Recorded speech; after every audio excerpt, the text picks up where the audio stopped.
What's up, YouTube? I can't wait to get home. It's been a long day. Them comments after my last video. Um, Listen, I've said this before, and this is truly how I feel. I am not looking for yes men. I'm not looking for everybody to agree with what I say and what my opinion is about something. I'm not trying to fuel any fires or keep the sex tape theory going. I just don't believe the story that they're pushing.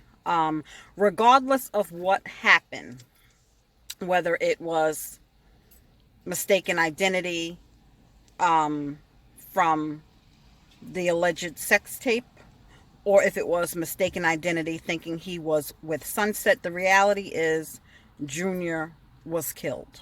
Okay, an innocent kid was killed. And I just don't feel, how can you call, you know, something justice if you're not upfront? I understand they have to do their job. I'm not stupid. I understand that there's due process. I understand that, the investigation is still ongoing. But I don't know about you. I don't have, just because somebody is behind bars, or just because something was caught on tape. How many people have been killed and it was recorded and the people got off? I mean, look at the Eric Garner situation where the cops are clearly restricting his airway and he's saying, I can't breathe. They found no fault. Look at George Zimmerman with the Trayvon Martin story. He was found not guilty. Now, don't get me wrong. I do not think that these killers are going to be released back to the streets. I don't think so. But anything is freaking possible. I'm going to show you guys a clip of a video. I was telling you in the earlier video about a panel that met to discuss this case. And on the panel is law enforcement. Also, I think he's on like the board or in the union for corrections officers. And he's speaking about the Trinitaris gang and how ruthless they really are. And this law enforcement person said that Jose Muniz, the one that was crying in court the first time, I'm going to attach his picture, he was involved with 3 murders prior to Junior. He was caught on surveillance chasing the person that was killed with the machete. Okay, now the actual murder I don't think was on video, but he was on surveillance chasing this guy that was killed with the machete. And he was walking free. 3 murders are tied to him, and he was walking free. So in his opinion, he went to the Bronx DA, district attorney's office, and he was ignored. So his thing is Junior should have never been killed because the main killer, the one that delivered, and what, in my opinion, the one that delivered the fatal knife blow was Jose Muniz. He shouldn't have been out of jail. So I don't know about you. I don't have 100% faith in the justice system as it is. Regardless if they get life or whatever, it's still not going to bring back Junior. Okay? It's still not going to bring back Junior. But we all don't have to agree. I have a right to my opinion, and you have a right to yours. Again, I'm not doing this for subbies. I don't get paid by YouTube. My videos are not monetized. You don't see no ads in front of my videos. If I'm venting about something, I'm venting. If I give my opinion about something, that's my opinion. And again, we all don't have to agree. The fact that brought us all together is that we are interested in and saddened by this young man's passing. And we're just going to wait it out. I asked my husband if on the 25th of October, would he take me to the courthouse? Now, I don't expect to get in. I don't know, just to show support for Leandra, I would go and I would wait outside just to show her support and hold up a sign, to let her know that she is loved. And even though she will never get her son back, it broke my heart watching her post-court conference again today. You know, I initially said, you know, how strong she was, but also you could just see how worn down she is as well. And where she said, please don't leave me. You know, I still need your support. You know what I mean? And how she was just screaming, I need you, everybody, everybody. I'm telling you, it's really, really sad. But stay tuned. I'm going to show you the clip of this law enforcement person talking about Jose Muniz, and how he's tied to 3 murders, and how he already has been on surveillance chasing somebody with a machete, and he was allowed to walk the streets free and participate in now a 4th murder. Okay? Thank you guys for watching as always.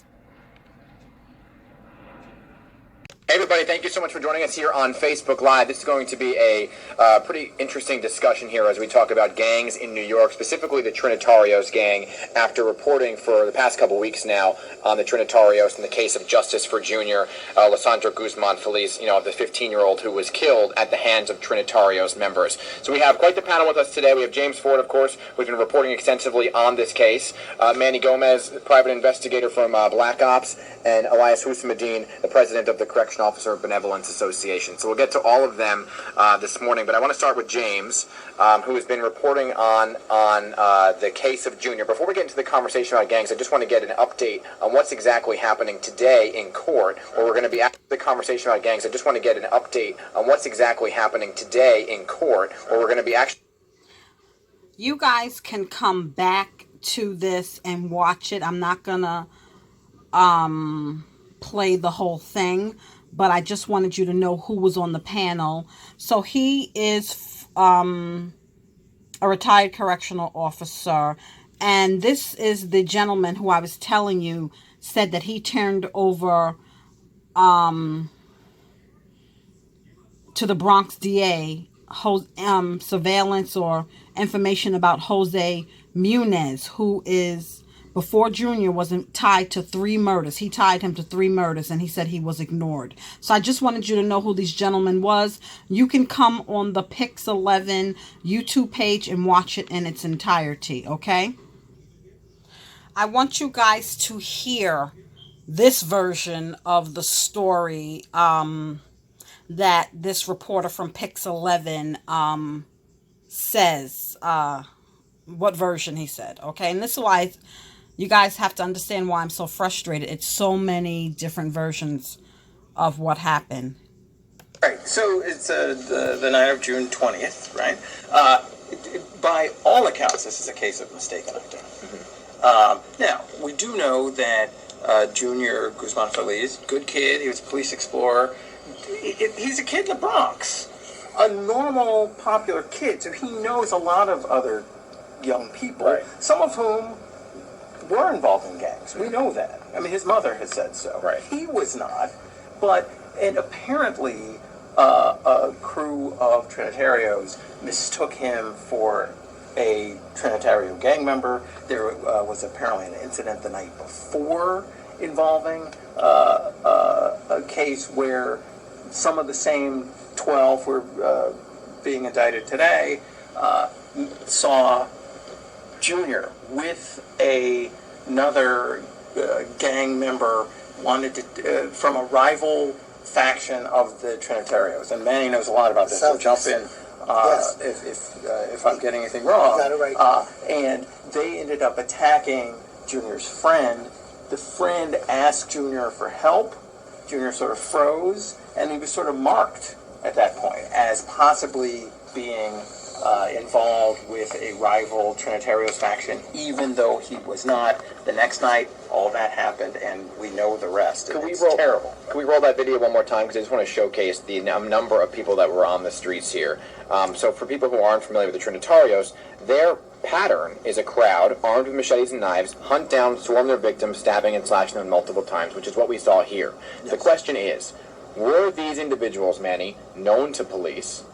Yes. And for what? Well, Jose Munoz, which you see on the video holding the black machete, which is actually the lead killer in them, he was involved with the Hansel Arias stabbing back in 2012. Which Pixel reported on. That's We worked exactly on that correct. together. And actually, Pix 11 has the video of him being one of the individuals chasing Hansel Arias. Now, Darcel Clark, the Bronx District Attorney, knew this. I brought that to their attention. Not only that, I brought his picture of him in court supporting the other Trinitarios that were captured. This is going back to 2012. He's involved in 3 murders that I'm investigating. So how is he still on the street? You know what the problem is that nobody would listen. Nobody would listen until Pix 11 showed how heinous and vicious this video was.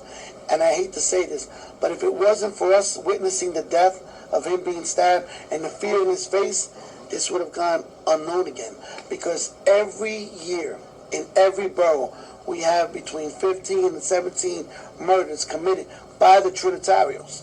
And it goes without saying. Just to add to that, 2017, the NYPD turned over 65,000 people to the New York City Correctional. But would you believe that out of 65,000, 47,000 of them have been rearrested or arrested at least 9 times in that year? So when you ask the question, why would they be back in the street? But in his case, it's It's, three murder arrests. Yeah, he's been involved in 3 murders. He's seen on the video. Pix 11 has the video of him running after Hansel Arias. And if they're He's on not it. remanded and they have a bail and they make bail, Yep, then he's but he going was to never be- arrested. It's I actually- gave them the information. Never. That's And I wanted to bring up the He should fact have that never died, Junior. I wanted to think he should have never died. You're No, exactly it was right. he died in vain. He died in vain. They knew who the murderer was for 2 years. Not only the Bronx District Attorney, but the police department. And Pix 11 has covered those stories, and James Ford has done them with me numerous times. We've had this conversation, God knows how many times. Yeah. All right? And what have they done? Nothing. Unfortunately, I'm not going to let Junior's death go in vain, because now this attention that's come out has now put light onto the bigger problem. Right now, the main leader of the whole entire gang, he's out on bail. The Bronx DA's office let him out on bail for $100,000. He's involved in 5 different murders. Why is he walking in the street? And I wanted to actually talk about that because some people often ask, and people are asking on Facebook right now, where are they getting the money for the bail? So in this New York Times article that came out today about the Trinitarios, they were saying that every time the Trinitarios have a meeting, Yep. they have to pay $5 to attend that meeting. It's like their dues for every time there's a meeting. That's and then correct. they use that money to pay bails. Right. They also use it to pay commissary costs in jail, Pampers for their children, parties, drugs. Is that accurate? That's exactly But none of accurate. this is new to gangs. Why are we acting like this is so But this is new- This okay. is not new to gangs. No, but It's not new to gangs have been gangs. doing this since It's they new started. to, I understand what you're saying, but people at home may not understand the full aspect of a gang life. So the whole point of this is to educate some people on where exactly see, the Trinitarios they And on how organized they are. I And think a the lot of people Trinitarians They're are more very organized than Clorox. No, but they're more organized than the Bloods, and I'll tell you why. Because one, they hold a party every year. All the boroughs, even New Jersey comes to it, and they generate money to bail people out of jail or to put money in the commissaries. The Trinitario operates on kidnapping, extortion, murder, and narcotics. This is their primary revenue source, okay? But they also throw parties, and they recruit ages from 11 to 16 in school, mostly dropouts and so forth. And they get the kids to drop out. They entice them with money and girls. But isn't that a part of the problem though when they go into Rikers that they can't be put into something like punitive because of the Absolutely. age? So because they're teenagers and punitive no longer exists. None of the ones who did this to this young man are we able, because of the man's policy of solitary confinement, as you called it, eliminating that, not one of these 12 could be put in punitive segregation because they're 21 and younger. And they know exactly what to do. Don't think they don't have That's gang why they members target who are them. older than 21. Exactly right. But they'll have the younger ones do certain things because nothing's going to happen to them. You can walk off the street, and if I was an inmate, you can put money in my commissary. You could put you could put whatever you want to put. I don't even have to know you. You could walk off the street and visit me, although we don't know each other. So these are rules and things that agencies like the Board of Corrections continuously fight for. They say, how do they communicate? They communicate. Right now, there's a thing with the Board of Corrections where they want the inmates now to go back to getting free phone calls. It's to the point where they had to pay for the call. Now they want free phone calls. When we had free phone calls, we had problems inside the jails. Were these 12? I hear what you're saying. Do you understand if those 12 were they all offered bail, or No, that whole bail was remanded. They were not. So, Thank God. I just want to be very clear on what we were saying here, because I don't have the NYPD's response or the Sure. mayor's response to this case. So what you're saying is one of those 12 that was arrested was involved in prior crimes, was tipped off to the police. Not prior crime, in 2 prior murders. Probably He's all. seen on the Pix 11 video chasing Han Suarez in 2012. And did he serve time for that? No, they didn't even arrest him for that. They only arrested 2 murderers in that case, and I had a fight to make that happen. And again, James Ford covered those stories. Right. You know, Okay, guys. That's just more and more upsetting. I'm telling you, more and more upsetting. right now there's 12 under arrest. There should be 15. Plus, don't forget the Bronx River stabbing. We have another 15. And it goes back to what you were saying before, James. The faction group was called Southie. There's 3 Trinitario groups in New York. You have the Sunset group, which is out of Sunset Park, Brooklyn. You have the Southie group, which comes from West Brooklyn, which was run by Diego Suarez. He's currently in jail right now. He's one of the 12 being indicted today. Okay. You have Sunset Group, which is the leader of all of them for New York City. That's Eddie Berto Santana. He's walking the streets now. He's out on the street now for attempted murder, arson for burning down a house, trying to burn people alive. And June 4th, he got a new case for a loaded firearm. He made over a $200,000 bail on each one. Why the Bronx released him? It's beyond me. It's insanity. Okay. Now you also have Southie, Sunset, and another one called 8-Town, which is a younger group of Trinitarios, which is located in the Bronx. So you have 3 main groups here. Southie is the one that killed Junior, and then Sunset Park is upset at Southie for killing Junior. So they're actually at war with each other. This is what's going on. Right. All right. Last words as we wrap this up today. I'll start with you, Elias. I think that although we're talking about the Trinis, I think that for the public, in New York City, in the last 4 years, more than 5,000 New Yorkers have been slashed, cut, or stabbed in New York City. That seems to be the weapon of choice now for all the gangs, not guns, slashing. I think we should really, really pay attention. I think that the public have to tell the mayor that his policies as far as bail reform and all these other things that they're fighting for, and this one shouldn't be arrested, and if they're arrested, all of this stuff have to stop, because we're going to have a lot more juniors, and we're going to have a lot more. I mean, look, after Junior, how many other cases have we had of shootings and stabbings and murders? I hope you're wrong, unfortunately. Not to disagree with that, I hope you're wrong. We don't have more juniors. But it's happening. Okay, Manny. You know, one of the things that we need to do in Junior's case, now that everybody is aware of it, is that we need to have strong social awareness programs. We need to have commercials, kind of like what you have right now. It says smoking kills, and it shows the result of smoking. Well, we need to have commercials showing to kids, if you join a gang, you're going to get killed, you're going to end up in jail, or you're going to get hurt and maimed. Your life is going to get destroyed. We need to have these social awareness commercials and programs where these kids can turn to, so they don't turn to the gangs and join them. That's something the city needs to do. And not only that, we need to be proactive. Unfortunately, and I've said it over the years, the police department and the Department of Corrections and the DA's office are reactive. We need to be proactive. We need to save our youth. Okay. And James, do you want to tip some people off to some important reporting, or you want to hold off? Look, I can say this. Look, we are working on another piece that does a deeper dive into Trinitario culture, its presence at Rikers, and its effect on communities across New York City. And I think it will be well. Okay, guys, you can watch this full thing on the Pix 11 YouTube page. I just want to show you guys Jose Muniz, the one who is tied to other murders that was never arrested. Look at this loser. Viviendo la vida del que josea, poniendo memoria acá pensotea. Ustedes un shot y tienen gonorrea. Si me hablan de pleito y ninguno pelea. Sus letras son falsas y tan faltas de escuela. Mente de Griseldi ya le di cabello. I don't know what the hell. This is what I'm talking about. They in that courtroom, like this is, you know, a joke. a rap video or whatever, but that is Jose Muniz, who should have been behind bars.